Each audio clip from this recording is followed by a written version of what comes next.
ये भुट्टो, ये नवाब यूसुफ टालपुर, ये नवाब तैमूर टालपुर, ये काजी मोहम्मद सादिक, ये हाजी शकील अहमद बाजवा। पाकिस्तान पीपल्स पार्टी के सीनियर रहनुमा डॉक्टर मंसूर अहमद बाजवा बल्दियाती इलेक्शन के सिलसिले में वार्ड नंबर 8 में काजी सुल्तान चौधरी ज़ेब अमजद और साबका काउंसलर पप्पू रजा के हमरा पहुँचे, जहाँ आवाम ने उनका वालिहाना इस्तकबाल किया। डॉक्टर मंसूर अहमद बाजवा की जानिब से मुख्तलिफ पार्टियों की विकटें गिराने के बाद वार्ड नंबर 8 में आज़ाद उम्मीदवार खैर मोहम्मद सोलंकी ने चौधरी ज़ेब अमजद के हक में इंतस्बरदार हो गए।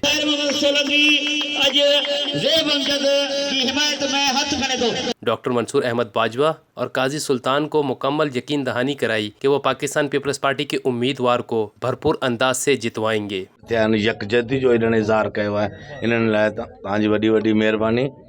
हाँ जेका टॉपिक डिस्कस थिया आहिनि, आदम भी चयो आहे पानी जो मसलो आहे, वाक़ई जेन्युइन मसलो। अॻे भी ॿ टे दफ़ा हिते आया आहियूं त इहा ई तक़रीबन मेजॉरिटी जी सभ खां प्रायोरिटी वारो जेको केस आहे उहो आहे पानी जो, पोइ आहे उनजो रजिस्ट्री जो।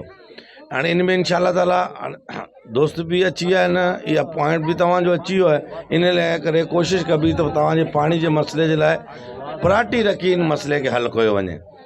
जीअं नवाब यूसुफ टालपुर, जीअं नवाब तैमूर टालपुर, जीअं हाजी शकील बाजवा, जीअं काजी सादक। ही वार्ड जीअं त मिसकीन ऐं फुकरा लॾे जो वार्ड आहे, हिन वार्ड में हमेशह पीपल्स पार्टी विन कंदी आहे। पीपल्स पार्टी जी क़यादत 4 मार्च जे हीरो नवाब मोहम्मद यूसुफ जी क़यादत ऐं नवाब मोहम्मद तैमूर टालपुर जी क़यादत ऐं हाजी शकील साहब जी क़यादत में हमेशह जेको फ़ैसिलो कयो आहे, जेको हू कंदा उहो ई आहे। हिन वक़्तु उहो फ़ैसिलो ज़ेब अमजद जी जे लाइ आहे। इन उम्मीद सां असां बि अर्ज़ु खणी तव्हां वटि आया आहियूं, पंहिंजे भाउरनि वटि, मोलाइनि वटि। पहिरीं त महिरबानी अदा अली जी, जंहिं पंहिंजे फ़र्ज़ंद खे हथु खणायो, ऐं इन उम्मीद सां त बाक़ी दोस्त बि हथु खणी वेंदा, न खणंदा त शिकस्त ॾाढी बुरी खाईंदा। इलेक्शन जो माहौल आहे, अवां वटि वरी हाज़िर थियासीं ऐं सभिनी खां पहिरीं अॼु जो जेको मेज़बान आहे असांजो अली सोलंकी भाउ ऐं हुनजी जेकी बि बरादरी आहे, जेके बि दोस्त आहिनि, ऐं हुननि जो शुक्रगुज़ार आहियां जंहिं असांजे जेका भाउ डॉक्टर मंसूर बाजवा साहब ऐं काजी सुल्तान मोमिन साहब असां सभिनी खे इज़त ॾिनी। अवां जा असीं तमामु शुक्रगुज़ार आहियूं। ऐं छाकाणि अवां जी बि कोशिशि जेकी आहे, उम्मीदवार जेको बि हुजे थो हुनजी कोशिशि हिन इलाइक़े जा जेके मसइला हुजनि था हुनजी तरजीह जे लाइ पाण इलेक्शन पिया विढ़ूं था। ऐं छाकाणि हीअ हिकिड़े पाड़े जी इलेक्शन आहे, हिकिड़े वार्ड ऐं काउंसलर जी इलेक्शन आहे। सभी तव्हां हिन पाड़े जो दर्द रखो था। आऊं बि इन पाड़े जो जेको आहे हिकिड़ो कारकुन आहियां, हिकिड़ो रहवासी आहियां। सॼी उमिरि असां मतिलबु पंहिंजी बचपन जेको आहे गुज़ारियो आहे। असांखे हिन पाड़े जी जेके बि तकलीफ़ूं आहिनि, जेके बि मसइला आहिनि, आऊं हुनखां बाख़ूबी वाक़िफ़ु आहियां।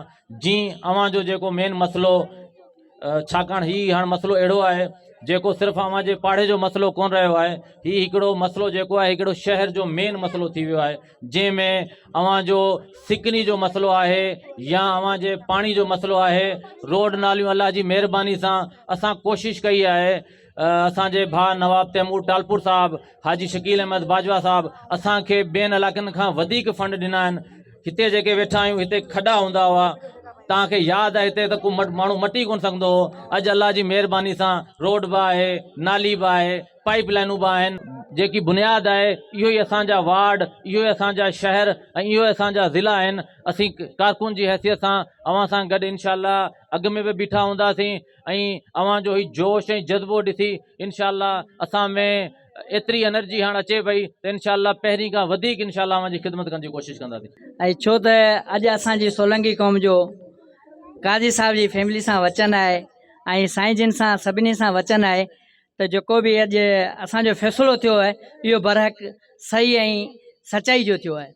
छो त मोहतरमा जी पार्टी आहे ऐं नवाब मोहम्मद यूसुफ साहिब जूं हिते वॾियूं वॾियूं तमामु कुर्बानियूं ॾिनल आहिनि। हिन पार्टी में जेके बि फ़ैसिला थिया आहिनि उहे बरहक सचा थिया आहिनि। ज़ेब भाउ खे ख़बर आहे त असीं अॻे बि पाकिस्तान पीपल्स पार्टी सां गॾु रहिया आहियूं हिन वार्ड जे अंदरि। खासकेली महाराज मंगणार सभनी तक़रीबन ही पाकिस्तान पीपल्स पार्टी जो वार्ड है। मुझे ख्याल में तक़रीबन 10 वार्ड आहिनि पूरा कुंडरी शहर जा, जंहिंमें ज़ैब अमजद पोएं चक्कर काउंसिलर जी सीट ते बीठो। हिनखे बि ख़बर आहे त हिन वार्ड जे अंदरि असां केतिरी अक्सरियत सां जीतियो आहे। ही पाकिस्तान पीपल्स पार्टी जो वार्ड आहे। पार्टी जे तरफ़ां जंहिं बि कैंडिडेट खे टिकट ॾिनो वेंदो उन खे असीं तरजीह ॾियण वारा आहियूं, छो त असीं पाकिस्तान पीपल्स पार्टी जा उहिदेदार आहियूं। असां वॾनि खां वठी हमेशह पाकिस्तान पीपल्स पार्टी खे ई वोट ॾिनो आहे।